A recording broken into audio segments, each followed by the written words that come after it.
नमस्कार, स्वागत आहे तुमचं सीमा अँड कोमल रेसिपी चॅनल मध्ये। आज आम्ही पुन्हा एक रेसिपी घेऊन आलेलो आहोत खास तुमच्यासाठी। आज आपण बनवणार आहोत कुरकुरीत अशी पनीर पकोडे। आपण हॉटेलमध्ये किंवा रेस्टॉरंटमध्ये गेलो तर कसे कुरकुरीत पनीर पकोडे आपल्याला सर्व केले जातात, त्याच पद्धतीचे पनीर पकोडे आपण आज घरी बनवणार आहोत, तेही खूप कुरकुरीत। चला तर मग आता त्यासाठी लागणारे साहित्य बघूया।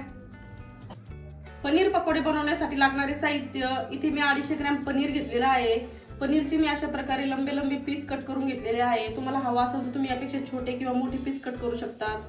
त्यानंतर अर्धा चम्मच चाट मसाला, अर्धा चम्मच धने पावडर, अर्धा चम्मच काश्मीरी लाल मिरची पावडर, अर्धा चम्मच ओवा, चवीनुसार मीठ, 2 चम्मच बेसन पीठ, 3 चम्मच मैदा, 2 चम्मच कॉर्नफ्लॉवर, अर्धा चम्मच हळद, इथे अर्धा चम्मच अख्खे धने घेतलेले आहे मी, जाडसर ठेचून घेतलेले आहे। त्यानंतर ब्लॅक पेपर पावडर अर्धा चम्मच, अर्धा चम्मच जिरे घेतलेले आहे, जिरे पण ठेचून घेतलेले आहे खलबत्त्यामध्ये।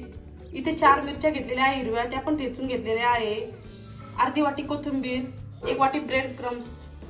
आता आपल्याला पनीरला काही स्पाइसेस लावून घ्यायचे आहे, त्यासाठी मी एका बाउल मध्ये पनीर काढून घेतलेला आहे।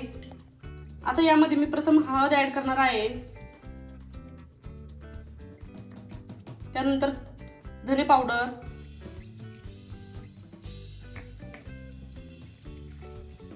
अर्धा चम्मच काश्मीरी लाल मिरची पावडर, तिखटचं प्रमाण तुम्ही तुमच्या आवडीनुसार कमी जास्त करू शकता, अर्धा चम्मच मीठ।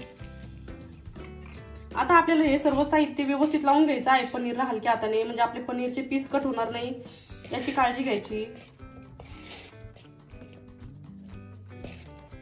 आता तुम्ही बघू शकता, आता आपल्या पनीरला छानपैकी मसाले लागलेले आहे। हे बघा, मसाले लावण्याचे हेच कारण आहे की आपण जर पकोडे बनवताना प्लेन पनीरचा वापर केला तर पकोडे एवढे टेस्टी बनत नाही, आणि ज्यावेळेस आपण मसाले लावतो त्यावेळेस चटपटी असे पकोडे तयार होतात। त्यामुळे शक्यतो असे मसाले लावूनच पकोडे तयार करा पनीरचे। आता आपल्याला यावर झाकण ठेवायचं आहे आणि 15 ते 20 मिनिटं असं सेट होण्यासाठी ठेवायचं आहे, म्हणजे मसाल्याची अजून टेस्ट येईल पनीरला।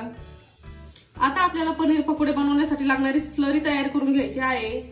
त्यासाठी मी एका प्लेटमध्ये मैदा काढून घेणार आहे, त्यानंतर बेसन पीठ,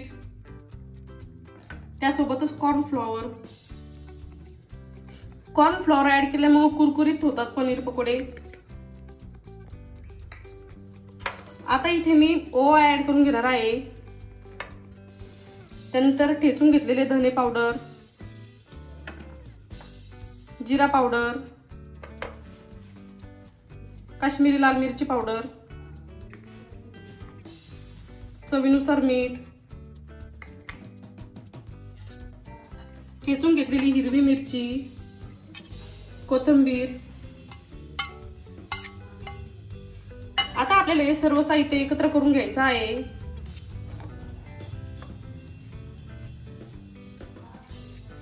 आता इथे मी लागेल त्याप्रमाणे पाणी ऍड करणार आहे आणि एक पातळ स्लरी तयार करून घेणार आहे। खूप जास्त घट्ट पण नाही किंवा खूप जास्त पातळ पण नाही,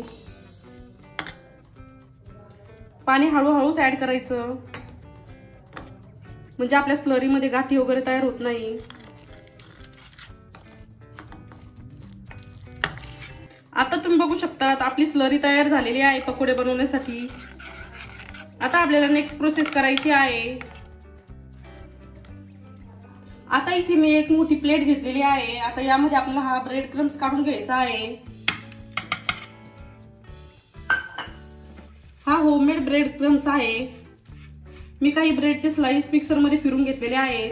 आता यामध्ये आपल्याला काही मसाले ऍड करायचे आहे, जसे की black pepper powder, chaat masala. आता हे मिक्स करून घ्यायचं आहे, म्हणजे ब्लॅक पेपर पावडरचा आणि चाट मसाल्याचा फ्लेवर ब्रेड क्रम्स मध्ये येईल। पकोडे बनवताना वरची साइड कुरकुरीत होण्यासाठी ब्रेड क्रम्सचा वापर करणार आहे। आता आपलं सर्व साहित्य रेडी झालेलं आहे। आता आपल्याला पकोडे बनवून घ्यायचे आहे पनीरचे। आता आपले मसाले पण छान कोट झालेले आहे पनीरला। आता आपल्याला हे पनीर स्लरी मध्ये डिप करून घ्यायचे आहे अशा प्रकारे, आणि स्लरी मधून डिप केल्यानंतर आपल्याला हे ब्रेड क्रम्स मध्ये कोट करून घ्यायचे आहे अशा प्रकारे।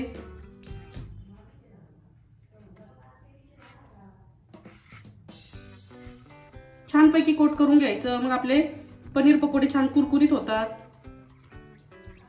तुम्ही बघू शकता मी कसे प्रेस करत आहे। रोल करायचं थोडस, हे बघा अशा प्रकारे मी राहिलेले सर्व पनीर पकोडे तयार करून घेणार आहे। आता तुम्ही बघू शकता आपले सर्व पनीरचे पीस मी ब्रेड क्रम्स मध्ये कोट करून घेतलेले आहे। तुम्ही बघू शकता कसं लुक आलेला आहे, हे बघा अशा प्रकारे मी सर्व पीस कोट करून घेतलेले आहे। आता आपल्याला हे पनीरचे पीस सर्व तळून घ्यायचे आहे। आता इथे मी पनीर पकोडे तळण्यासाठी गॅसवर कढई ठेवलेली आहे, त्यामध्ये ऑइल टाकलेलं आहे। आपलं ऑइल पण छान गरम झालेलं आहे। आता या स्टेजला आपल्याला पनीर पकोडे यामध्ये ऍड करून घ्यायचे आहे। गॅसची फ्लेम मी मीडियम ठेवलेली आहे, खूप जास्त हाय नाही ठेवायची।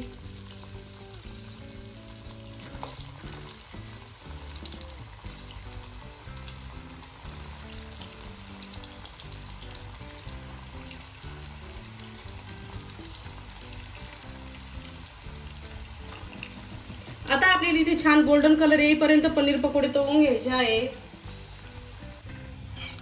आता तुम्ही बघू शकता आपल्या पनीर पकोडेचे कलर थोडं चेंज होत आहे। तुम्ही बघू शकता नॉर्मल गोल्डन कलर आलेला आहे। आपल्याला अजून डार्क कलर येईपर्यंत तळून घ्यायचे आहे पनीर पकोडे। मीडियम फ्लेमवरच तळून घ्यायचे, कारण आपण हाय फ्लेम जर ठेवली तर आउटर साइड लवकर ब्राऊन कलरची होते आणि मधातून पनीर आपलं व्यवस्थित कुक होत नाही। आता तुम्ही बघू शकता आपल्या पनीर पकोड्याला छान गोल्डन कलर आलेला आहे।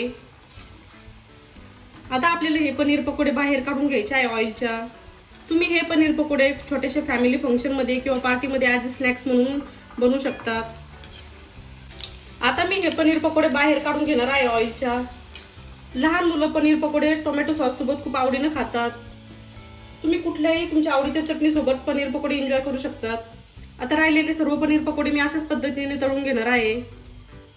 तुम्ही बघू शकता किती छान पकोडे तयार झालेले आपले, किती सुंदर दिसत आहे। मधातून सॉफ्ट आणि वरून कुरकुरीत पनीर पकोडे तयार झालेले आहे। तुम्हाला आवाजावरून कळतच असेल आपले पनीर पकोडे किती छान कुरकुरीत तयार झालेले आहे।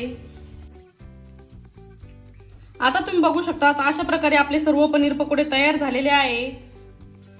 हे बघा किती क्रिस्पी पनीर पकोडे तयार झालेले आहे।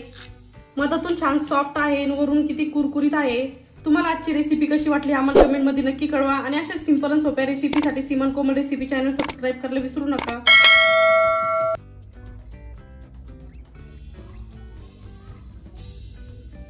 मस्तपैकी कुरकुरीत पनीर पकोडे तयार झाले आहे। तुम्हाला आजची रेसिपी कशी वाटली हे आम्हाला कमेंट मध्ये नक्की कळवा आणि अशा सिंपल आणि सोप्या रेसिपीसाठी सीमन कोमल रेसिपी चॅनल सबस्क्राइब करायला विसरू नका। ऑलरेडी सबस्क्राइबर असेल तर व्हिडिओला लाईक करा, कमेंट करा आणि शेअर करा। चॅनलवर नवीन असेल तर चॅनल नक्की सबस्क्राइब करा आणि बेल आयकॉन म्हणजे घंटीला प्रेस करायला विसरू नका, जेणेकरून तुम्हाला नवीन व्हिडिओचे नोटिफिकेशन मिळतील।